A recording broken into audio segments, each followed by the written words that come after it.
Oroplastika je mlado podjetje, ustanovljeno je bilo v začetku leta 2017.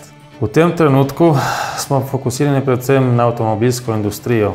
Rečemo lahko, da smo odlični proizvajalci izdelkov iz plastičnih mas. V zadnjih 3 letih smo naredili kar nekaj velikih korakov, saj smo lansko poslovno leto končali za 3,8 milijonov evrov prometa in 31 zaposlenimi.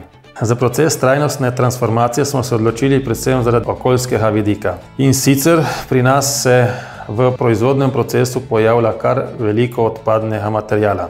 Naša želja pa je bila, da ta odpadni material pretvorimo v nek nov, dober, trajnostni izdelek, ki ga bi lahko sami tržili na tržišču.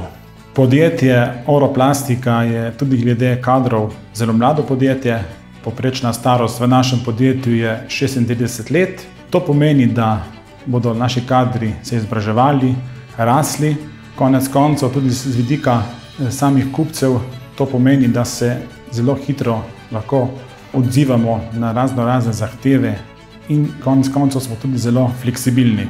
Ta akademija nam je dejansko dala neko širino, konec koncev timsko delamo, kar je zelo super. Spoznavamo se med seboj in mi pričakujemo kot rezultat tega druženja in soustvarjanja eno veliko dodano vrednost.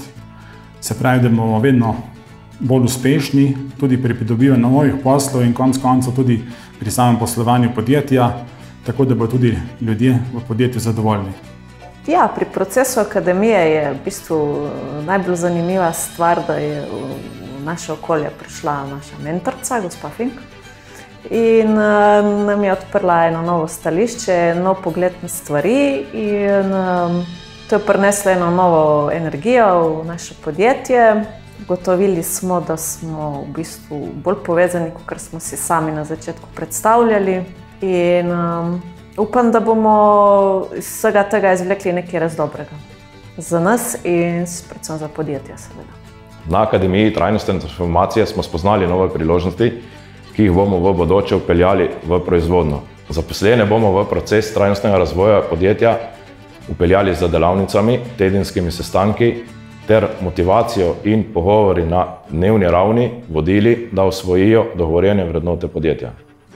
Med potekom Spiritove delavnice na temo trajnostnega razvoja smo sodelavci prišli do novih spoznanj in sicer, da s trenutnim poslovnim modelom ne bomo mogli zagotavljati razvoja podjetja, kot je bil zastavljen.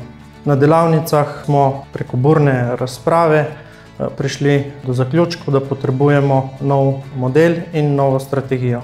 Vodilna ekipa Oroplastike je zelo majhna, zaradi tega posamezni vodje potrebujejo veliko različnih znanj in sposobnosti.